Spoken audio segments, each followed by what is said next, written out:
Bismillahirrahmanirrahim. Assalamualaikum warahmatullahi wabarakatuh. Waalaikumsalam warahmatullahi wabarakatuh. Alhamdulillahirabbil alamin. Asyhadu an la ilaha illallah wahdahu la syarikalah. Wa asyhadu anna Muhammadan abduhu wa rasuluh. Allahumma shalli ala Muhammad ali Muhammad kama shallaita ala Ibrahim wa barik ala Muhammad ali Muhammad kama barakta ala Ibrahim innaka Hamidum Majid.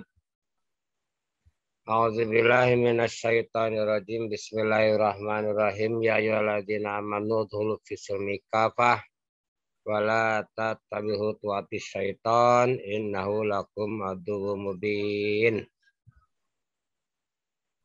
Hadirin rahimakumullah.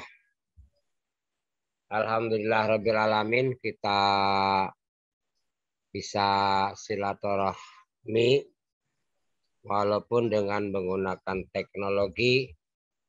Secara fisik kita berjauhan di masing-masing tempat, tapi insya Allah visi misi kita sama. Visinya masuk surga, misinya ibadah gitu. Jadi walaupun berlainan fisik, berlainan akademisi dan sebagainya, tapi insya Allah punya niatan yang sama. Hari yang hormati, bicara mengenai fikih muamalah gitu. Jadi Islam itu tidak sempit ya. Tidak hanya bicara mengenai ubudiyah. Tapi ini PowerPoint ini berselebaran di internet ya. Jadi Islam itu ada bicara akidah, bicara syariah, dan bicara akhlak. Bicara akidah, ini keimanan, syarat mutlak sebuah amal diterima itu keimanan. Ikatan yang kuat antara kita dengan Allah. Ikatan yang kuat. Kemudian ada syariah. Syariah itu nas ya. Nas yang ada di dalam Quran dan Sunnah Rasul. Nah, bedanya dengan fikih. Fikih itu pemahaman. Itu fikih. Kalau syariah itu konteksnya di dalam Quran seperti itu. Kemudian ada akhlak ya. Nah, syariah atau fikih, nah ini bagi dua. Ada muamalah, ada ubudiyah, ada ibadah ya. Ibadah itu konteksnya hanya satu. Kaidahnya tidak boleh melakukan apapun kecuali ada tuntunan. Itu ibadah. Ini hanya untuk mempermudah aja. Sebetulnya muamalah ya ibadah, ibadah ya ibadah. Tapi kan kalau dalam istilahnya ada ibadah mahdho, ghairul mahdho. Mungkin muamalah itu ghairul mahdho. Jadi ibadah itu sudah qat'i, tidak boleh berubah. Mulai zaman Kanjeng Nabi sampai sekarang. Sholat ya seperti itu sholat. Ibadah haji seperti itu. Ya, walaupun pandemi tidak bisa pakai istihad pada haji. Karena tidak bisa ke Mekah, maka ibadahnya di Indonesia. Ya, tidak bisa karena tutur seperti itu. Maka siapa yang beribadah tidak bersumber dari aku Rasulullah, rodun, tertolak. Jadi sholat kita ini akan tertolak kalau tidak menggunakan tuntunan Rasulullah Shallallahu Alaihi Wasallam. harus plek, pokoknya apa adanya. Maka ketentuannya pasti kalau sudah sampai ibadah ini qot'i. Qot'i itu jelas ya dalilnya. Nah sekarang yang muamalah ini hubungannya antar manusia. Ini mungkin hablum minan nas. Hablum minas bukan hanya hablum minas, mungkin hablum minal alam. Nah ini hablum minallah yang ibadah hablum minallah. Maka akan diturunkan yang muamalah itu menjadi hukum, ekonomi, politik, sosial, budaya, seterusnya. Ini mencakup semua aspek kehidupan. Di dalam surat Al-Maidah ayat 3, al-yauma akmaltu lakum dinukum. Pada hari ini aku sempurnakan dinmu. Jadi kalau sempurna berarti tidak ada yang kelewat. Makanya karena tidak ada yang kelewat berarti semua aspek kehidupan Allah atur. Allah atur. Hanya beda aja kaidahnya.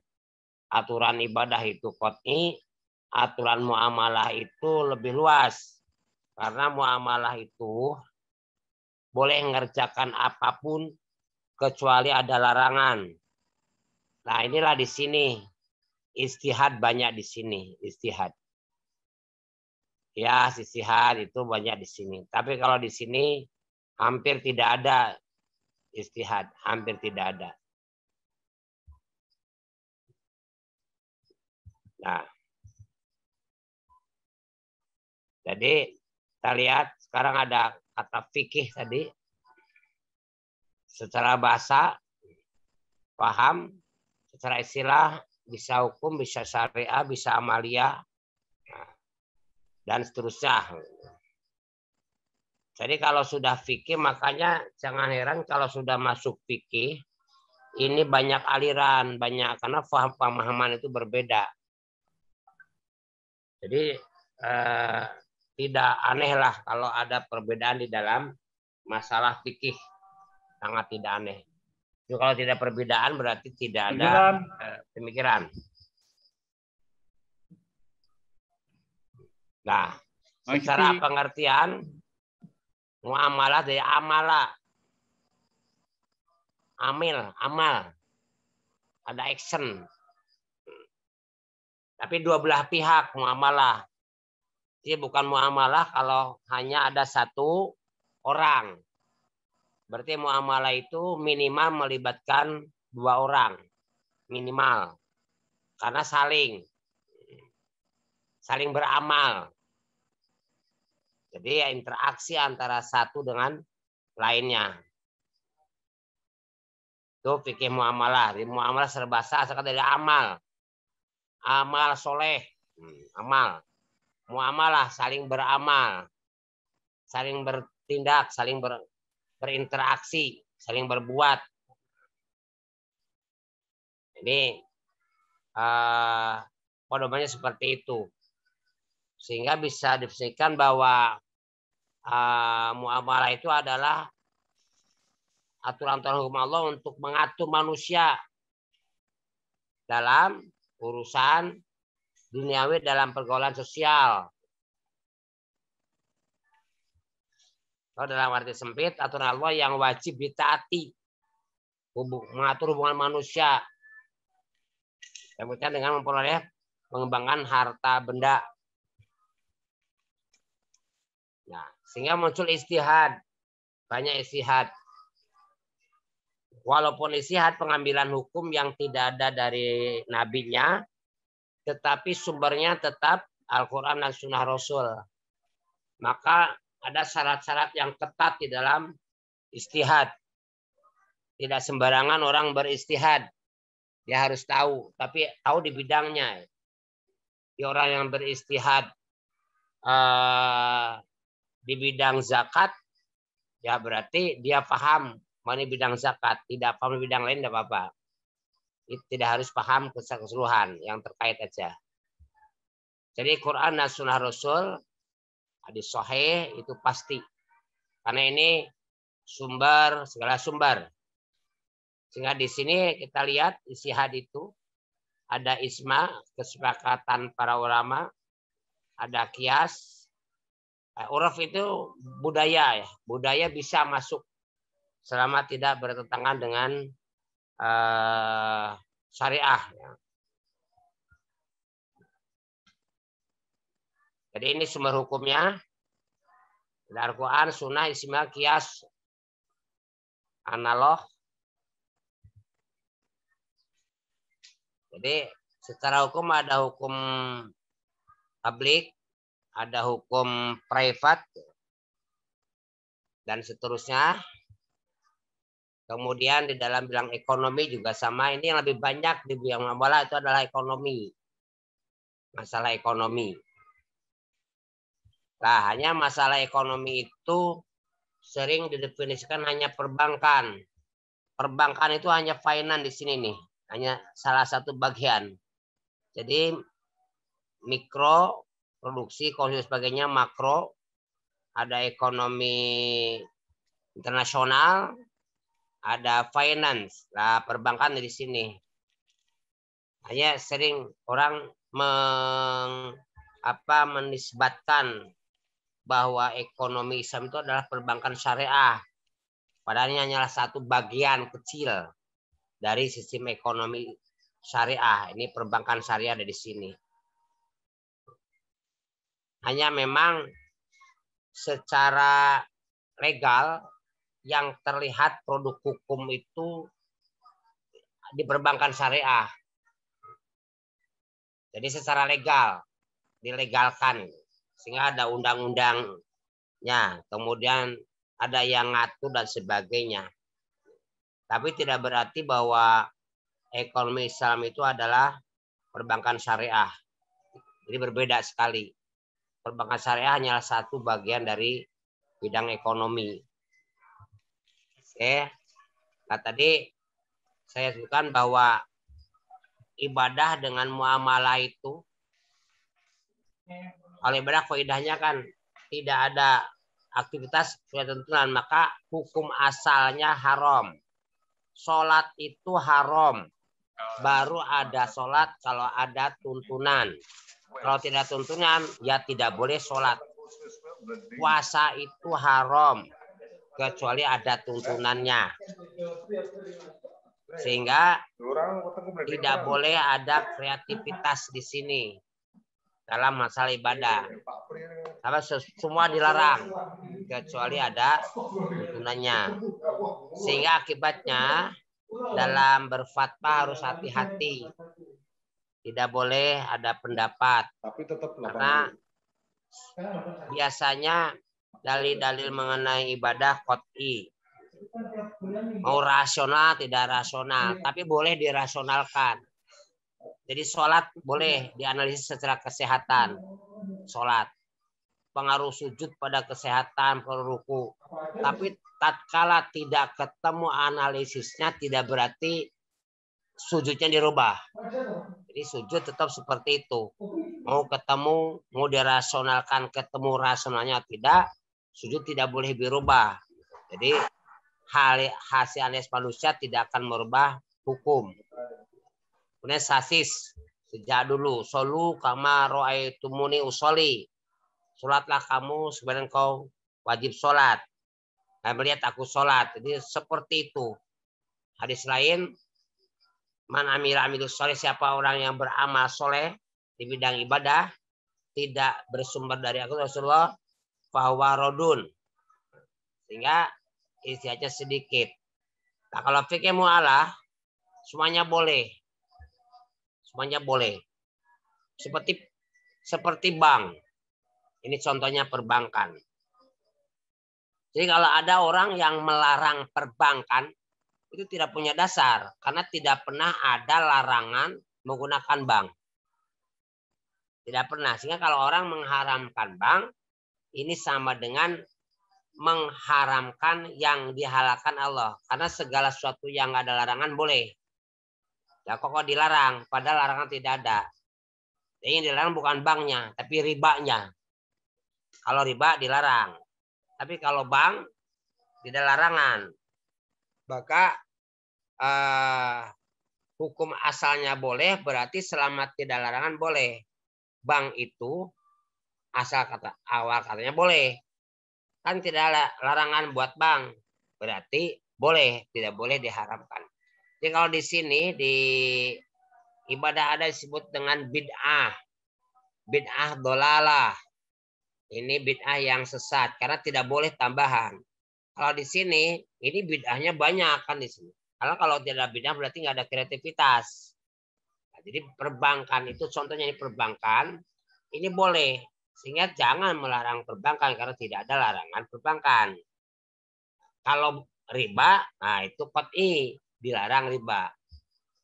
Sehingga prinsipnya bagaimana bisa mudah selama tidak melanggar larangan.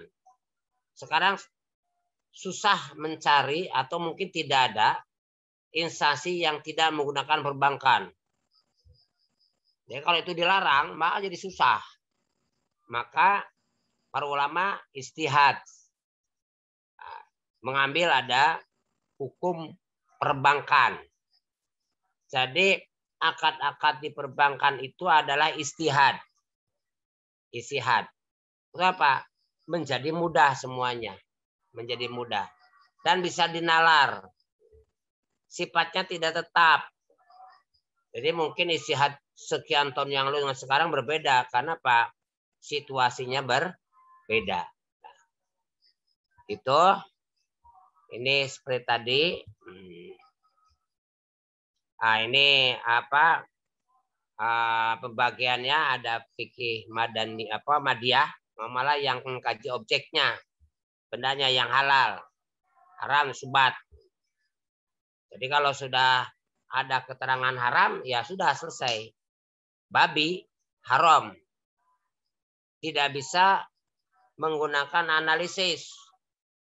Mau ketemu dampak negatif dan tidaknya babi tetap haram. Kalau ketemu ada cacing pita dalam babi, itu tidak merubah halal haram. Tidak ketemu pun sama. Kalau toh ada daging babi, kemudian babinya bisa dimusnahkan dengan teknologi tertentu, keharamannya tetap. Nah, ini karena ini bendanya yang diharamkan. Jadi pengharaman itu boleh katakan ada dua. Nah, ada dua. Nah, kalau di sini istilahnya pakai madiyah sama adabiah. Jadi ada pengharaman karena substansi barangnya. Substansi barangnya Pak, barang yang dihalalkan seperti darah babi. Kemudian yang disembelih tidak dengan nama Allah, bangkai. Ini yang diharamkan secara substansi. Tidak boleh berubah jadi halal kalau substansi. Mau pakai metode apapun tetap haram karena substansinya. Di darah, kalau dianalisis pamannya ada penelitian, keluar manfaat darah untuk kesehatan, tetap darah haram. Mau keluar manfaat tidak manfaat haram. Karena Pak, substansi barangnya yang diharamkan. Tapi kalau yang karena penyebabnya, aksennya, karena ada sesuatu yang dikerjakan, maka ini bisa berubah menjadi halal haram. Jadi misalkan jual beli bisa berubah jadi haram kalau di sana ada gharar, ada ketidakjujuran, ada penipuan. Beras halal. Tapi tatkala dia campur antara beras yang jelek dengan beras yang bagus dicampur dan dia mengatakan ini beras bagus, maka jadi haram. Kenapa? Nah, ini bukan substansi barangnya. Maka biasanya kalau di dalam yang amal itu, yang action itu ada pedoman supaya lebih gampangnya. Kalau saya suka makan maghrib ya. Maghrib. Maknya maisir, gho-nya goror, R-nya riba. Jadi begitu ada transaksi yang ada unsur maisirnya, ada unsur gorornya, ada unsur ribanya, maka haram. Jadi kalau tidak ada yang dilarang, ya halal saja. Tapi kalau pada babi mau halal, mau pakai goror tidak goror, tetap haram. Kalau babi, nah, karena substansi barangnya yang diharamkan. Nah, ini kita lihat bahwa konsep dasar fikih muamalah tadi sudah sebutkan, asal dan malah adalah mubah, boleh. Kemudian tujuannya fikih muamalah mewujud kemaslahatan seperti perbankan. Bank itu memberikan maslahat. Mungkin boleh dikatakan dalam pengusaha dalam tingkatan tertentu selalu menggunakan perbankan. Tanpa perbankan susah. Kemudian ada larangan riba. Maka mencari perbankan yang tidak menganut sistem ribawi. Nah, jadi mempermudah. Kemudian harga. Sebetulnya di dalam Islam tidak pernah ada harga itu harus tinggi, harus besar, silahkan aja. Makanya suka ada kalimat gini, wah di bank syariah kok aneh ya, lebih mahal daripada bank konven. Nah, karena faktor harga bukan penentu syariah. Jadi syariah itu bukan ditentukan oleh harga. Jadi mau harga mahal, murah, itu syariah bisa mengcover. Hanya itu kan kompetitif atau tidak. Kemudian ini ada ekuitasi dan seterusnya. Nanti ada transaksi dilarang loh. Itu banyak sekali. Nah, jadi di sini kita lihat tadi saya katakan tadi segala bentuk usaha boleh apapun.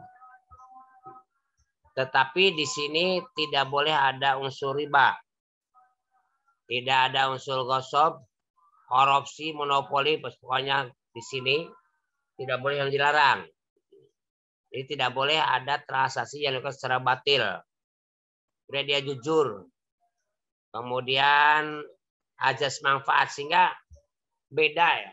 Kalau di ekonomi konven itu kan profit motif ya.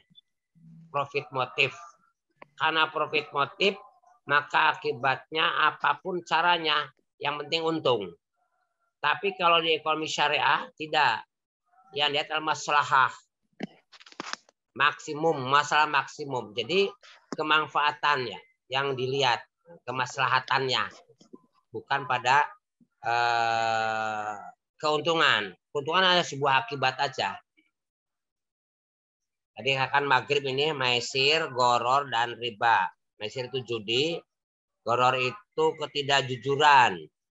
Perbedaan antara yang dikatakan dengan jenis barangnya, goror.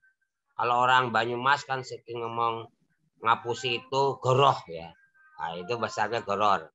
Riba lebih ngarah pada riba jahiliyah atau nasai, yaitu riba yang meminjamkan dengan ada tambahan. Nah, jadi hari yang saya hormati, oleh karena itu bisa disimpulkan bahwa fikih muamalah itu bolehlah, pokoknya mau rasa bingung, selama tidak ada larangan boleh saja. Tapi kalau ibadah tidak boleh, apapun bencis muamalahnya belakangan. Begitu ulasan sementara saya. Kalau ada yang perlu diskusikan, monggo diskusi bareng-bareng aja gitu. Terima kasih. Mohon maaf. Assalamualaikum warahmatullahi wabarakatuh.